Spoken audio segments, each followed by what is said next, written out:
NDA की सरकार आई, लेकिन समस्या जस की तस बनी बैठी है। आज पारा शिक्षकों की समस्या का समाधान अगर ये सरकार चाहे, माननीय श्री चंपई सोरेन जी चाहे, चुटकी में हो सकता है। अरे जितना आप अपने फोटो को फिल्टर करके गिरिडीह की सड़कों में खर्च में लगाए हैं, पारा की समस्या का समाधान हो जाएगा।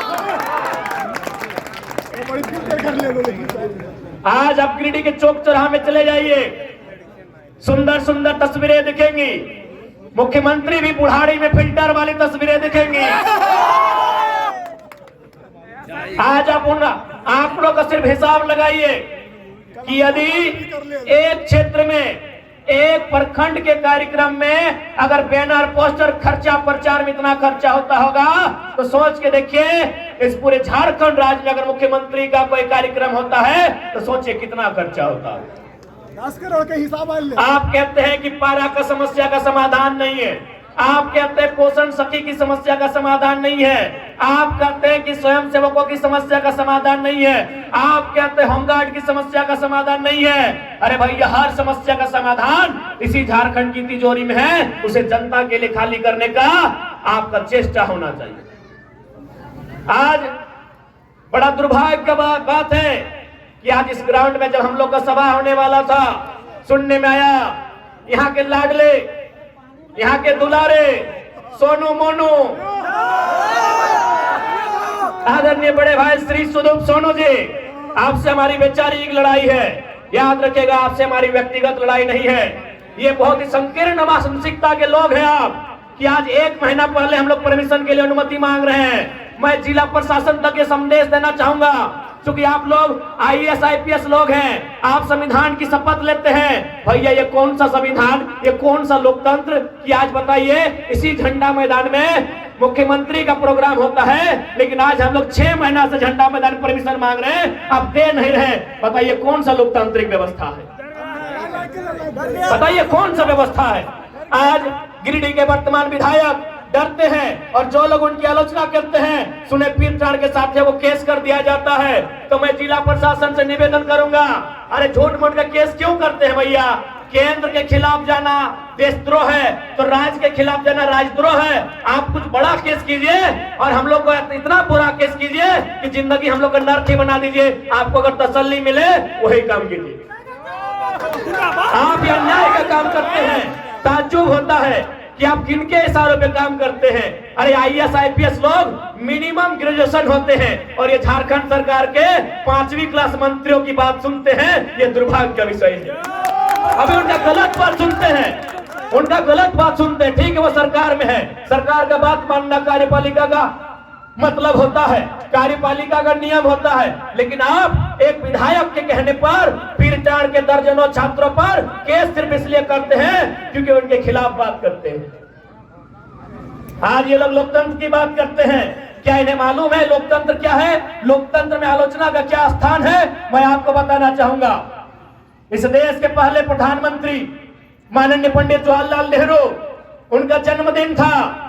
उनके जन्मदिन पर पूरे देश से कवियों को निमंत्रण दिया गया था। उस कवियों की भीड़ में एक नौजवान नागार्जुन भी था। नागार्जुन ने क्या कहा था पता है? पंडित नेहरू के सामने कहा था कि वतन बेचकर नेहरू फूले नहीं समाते हैं। नागार्जुन ने कहा था कि वतन बेचकर पंडित नेहरू फूले नहीं समाते हैं, फिर भी गांधी की समाधि पर शीश नवाने जाते हैं, शीश नवाने जाते हैं। और पंडित नेहरू ने सुना, इसे लोकतंत्र कहते हैं। और सुदीप सोनू आलोचना सुन नहीं पाते हैं, अपने आप को विधायक कहते हैं, शर्माना चाहिए। अरे देश के प्रधानमंत्री ने आलोचना सुना, एक नौजवान के शायर को सुना। अभी कब? बर्थडे के दिन सुना, अपने जन्मदिन में सुना कि वतन बेचकर पंडित नेहरू फूले नहीं समाते हैं, गांधी जी के समाधि पर शीश नवाने जाते हैं। और आज ये सुदीप सोनू आलोचना नहीं सुनना चाहते हैं और अपने आप को विधायक कहते हैं, अपने आप को लोकतंत्र का प्रहरी कहते हैं। शर्म आना चाहिए। यही नहीं, केवल बर्थडे में नहीं, पंडित नेहरू ने सदन में भी आलोचना सुना था। उस समय कवि कुल के श्रेष्ठ रामधारी सिंह दिनकर राज्यसभा के सांसद थे।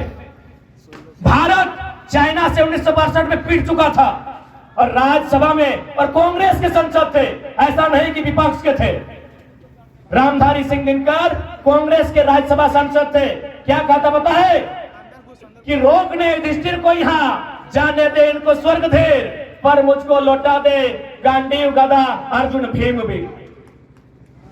कह दे सुनकर से फिर एक बार, करे भारत में मंत्रोच्चार।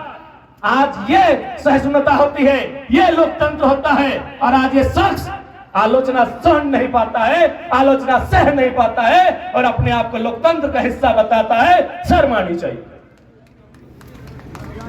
देश के प्रधानमंत्री ने आलोचना सहा है, प्रथम प्रधानमंत्री ने। ना उन्होंने किसी को ईडी भेजा, ना किसी को समन भेजा, ना किसी के यहाँ सीबीआई भेजा। खैर, अभी वर्तमान प्रधानमंत्री की आलोचना मत कीजिएगा, नहीं तो आपको पाकिस्तान का टिकट कटवा देंगे। मैं बताइए कि यही लोकतंत्र है? क्या आप आलोचना नहीं सह पाएंगे? जो आपकी आलोचना करेंगे, जो आपसे सवाल करेंगे, जो अपने अधिकार की बात करेंगे, आप उन पर केस करेंगे।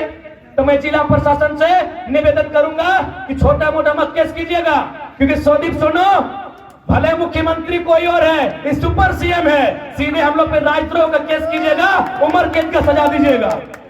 मैं जिला प्रशासन से निवेदन करूंगा, क्या झूठ मूठ का केस करते हैं, 107 करते हैं, 353 करते हैं। अरे कोई ऐसा मुकदमा कीजिए जो हम लोग को सीधे उम्र कैद की सजा हो, उसे हम लोग स्वीकार करेंगे। लेकिन फिर भी पीछे नहीं हटेंगे, क्योंकि ये सुदीप सोनू का देश नहीं, ये भगत सिंह का देश है। फांसी भी होगी, पीछे नहीं हटेंगे। बताइए किस आधार पर नहीं मिला झंडा मैदान में कार्यक्रम, किस आधार पर नहीं मिला? ये जिला प्रशासन से पूछना चाहेंगे। क्या वो किसी की बपोती है? यदि लोकतांत्रिक भारत है तो झंडा मैदान में हमारे सभा को अनुमति क्यों नहीं मिली? खैर कोई बात नहीं, आपने हमें झंडा मैदान में जगह नहीं दिया ना, आपका हर एक झंडा 2024 में कबाड़ देंगे। विधायक जी याद रखिए, विपक्ष की राजनीति करते हैं, ये पक्ष विपक्ष की राजनीति करते हैं। ये कहते हैं कि हम भारतीय जनता पार्टी के विपक्षी हैं, और आपको जानकारी होना चाहिए ये दोनों साड़ू हैं, ये दोनों साड़ू हैं। सुदीप सोनू और निर्भय शाहबादी, ये दोनों साड़ू हैं। दोनों का कंपनी में, फैक्ट्री में 50-50 का पार्टनरशिप है। ये दोनों साड़ू, ये दोनों साड़ू, झारखंडी बुड़बक, ये दोनों साड़ू है। खाली छोट मोट में लोग ड्रामा करता है। इसलिए अब ना यहाँ एनडीए की बात होगी, ना यूपीए की बात होगी, तो झारखंड की माटी में इस मिट्टी को बचाने की बात करेगा, उस पार्टी की बात होगी। दोनों साड़ू है। सुने डीसी का भी योगदान है, अब वर्तमान की पूर्व नहीं मालूम। दोनों साड़ू को डीसी भी सहयोग करते हैं कि कहा आप लोग अकेले माल हड़प रहे हैं, 2-4 हिस्सा हमें भी दीजिएगा। यही हमारे लोकतंत्र की तस्वीर है आपके साथ। इसलिए आज इन लोगों को सबक सिखाने के लिए, इन लोगों को इनकी औकात बताने के लिए, आप भी सोचते होंगे कि भाई झारखंड में 14 लोकसभा है, जमशेदपुर में आपका डिमांड है, रांची में आपका डिमांड है, धनबाद कोयला नगरी में आपका डिमांड है, आपने गिरिडीह को क्यों चुना? तो मैं बताना चाहूंगा कि दिल्ली लोग एरोप्लेन से जाते हैं, और झारखंड की सबसे ऊंची चोटी का नाम पारसनाथ पहाड़ है, वहीं से छलांग मारेंगे। इसीलिए चुना है, कोई तथ्य है, इसीलिए चुना है पारसनाथ पहाड़ को, कि हम लोग स्टेशन जाने का इरादा नहीं है, मूड भी नहीं है। यही पारसनाथ की चोटी 4480 फीट की ऊंचाई में जो पारसनाथ है, वहीं से दिल्ली जाने की तैयारी है। ये आशीर्वाद और दुआ आपका होना चाहिए, ये संदेश लेकर आएंगे।